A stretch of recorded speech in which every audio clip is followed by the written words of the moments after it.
Here's how you import your media into Adobe Premiere Pro. Click the word Assembly at the top of the screen to open the Assembly workspace. Click on the media browser if it's not already visible.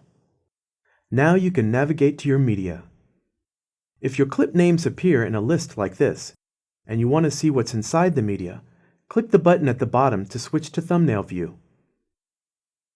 Slowly glide the mouse over the thumbnails to see what's inside each clip. Select the clips you want to use in your project and then click the Ingest option here at the top. Doing this will ensure that your media files will also be copied from their current location, such as a camera card, into your project folder. You don't have to do this, but if you don't click Ingest, Premiere Pro will only link to these media files wherever they're currently stored. And if that happens to be a camera card or an external media drive, your media will go offline when you eject the card. Finally, right-click to import the selected media files into your project. Switch to the Project panel. Anytime you're in the Project panel, you can resize the thumbnails or switch to List View.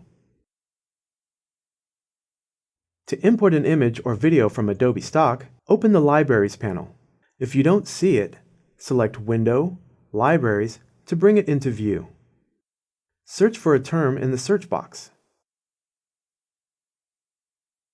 You can filter your search results as desired. When you find an asset you like, save a preview of it to your library. After the asset appears in your library, right-click it to license the asset, or simply add a watermarked version to your project. Once the asset has been copied over, switch to the Project panel.